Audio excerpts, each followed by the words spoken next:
एक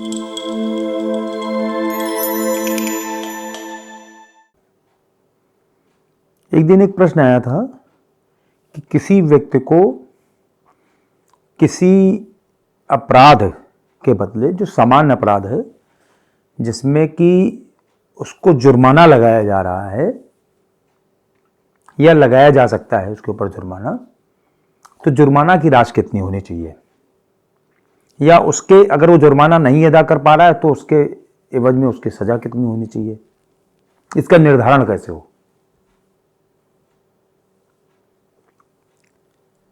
अब पहले तो दंड संहिता थी, अब न्याय संहिता आ गई है, तो हमें लगता है कि न्याय होना चाहिए। इसमें न्याय कैसा होना चाहिए कि जो जुर्माने की राशि है वो सबके लिए एक जैसी नहीं होनी चाहिए।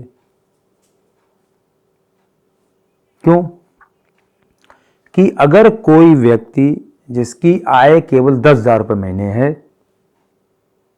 उसके ऊपर अगर 10,000 रुपये का जुर्माना लगाया गया तो उसकी एक महीने की पूरी आय होगी, उसको एक महीने की आय अपनी जुर्माने के रूप में देनी पड़ेगी।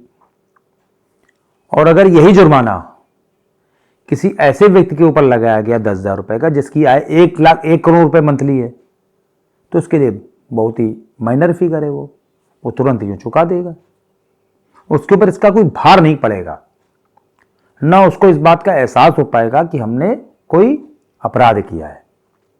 जबकि जिसकी इनकम 10,000 रुपये मंथली है उसके लिए 10,000 रुपये इतना बड़ा भार हो जाएगा कि उसकी महीने भर की इनकम जाएगी। अब उसको एक महीने की इनकम अपनी पूरे साल के 12 महीने में एडजस्ट करनी पड़ेगी। तो एक तो जुर्माने की राशि उस तरीके से होनी चाहिए जिसे हमें लगता नहीं कि जब मेंटेनेंस का सूट चलता है तो मेंटेनेंस के सूट में जो पति होता है उसकी आय के हिसाब से उसकी जो पत्नी होती है उसको मेंटेनेंस देने का प्रावधान बनता है कि पति की आय अगर इतनी है तो इनका मेंटेनेंस इतना बनेगा, उसके प्रोपोर्शनेट ही उसकी मंथली मेंटेनेंस उसका डिसाइड होता है। इसी तरीके से जुर्माना भी होना चाहिए। हमें लगता है कि जिस व्यक्ति के ऊपर जुर्माना लगाया जा रहा है, कोर्ट इस बात को ध्यान में रखे और इस बात की एनालिसिस करे कि इसकी आय का कितने प्रतिशत या इसको कितना जुर्माना लगाने के ऊपर इसका जो है इसके ऊपर असर पड़ेगा, उसके ऊपर क्या प्रभाव पड़ेगा। इसी तरीके से उससे संबंधित सजा, जैसे पहले ट्रेनों में लिखा रहता था कि अगर बिना टिकट हो तो 500 रुपये जुर्माना या 3 महीने की सजा, या दोनों हो सकते हैं। तो क्या 500 रुपये दे के आप 3 महीने की सजा से बच सकते हो? एक चीज।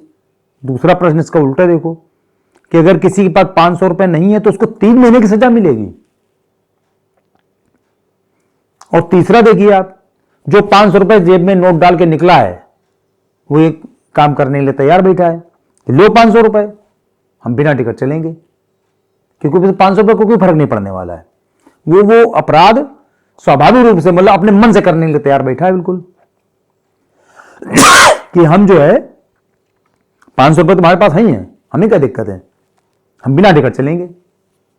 मतलब बिना टिकट चलने को रोकने के लिए आपके पास इस तरह का कोई प्रबंधन नहीं है कि आदमी बिना टिकट ना चले। अगर चले तो सजाएं कितनी अलग अलग। एक आदमी जो लखपति है उसके लिए 500 रुपये कुछ नहीं है, वो 500 रुपये दे देगा टीटी को तुरंत कि लो बेटा काटो हमारी टिकट, जुर्माना काटो 500 रुपये का, बिना टिकट हम चल रहे हैं। वो चलेंगे, इसे चलेंगे, जब पकड़े जाएंगे तब 500 रुपये हम दे देंगे। इसी तरीके से धूम्रपान वगैरह के लिए वहां पर जुर्माने होते हैं बहुत जगहों पर, तो जिसके बाद पैसे उसके लिए फर्क नहीं पड़ना है, वो कहेगा हम तो करेंगे यही काम।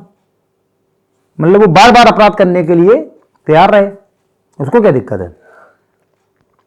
जो 500 रुपए दिन भर में कमा रहा है उसके लिए 500 रुपये बहुत भारी पड़ रहे हैं, या जिसके पास बिल्कुल नहीं है उसको 3 महीने की सजा हुई जा रही है। मतलब उसकी 3 महीने की जो जिंदगी है वो 500 रुपये के बराबर है। तो ये जो अजीब टाइप का सिस्टम है इसको थोड़ा ठीक करने की जरूरत है हमें लगता है। इसमें जो कानूनी विशेषज्ञ हैं वो लोग ध्यान दें जो अपना लोकसभा विधानसभा वगैरह में जहाँ से कानून बनते हैं वो लोग इस पर ध्यान दें कि जो जुर्माना हो वो व्यक्ति की आय के हिसाब से, जिससे को उसको लगे कि हाँ हमारे ऊपर जुर्माना पड़ा है, उसको एहसास हो इस बात का कि हमको जुर्माना पड़ा है, और दूसरे व्यक्ति की कम से कम जिंदगी, उसका जीवन, उसको जो है पैसे से ना तोला जाए। 3 महीने की सजा 500 रुपए, उससे ना तोला जाए। इस पर ध्यान देने की बहुत जरूरत है। मिलते हैं ब्रेक के बाद।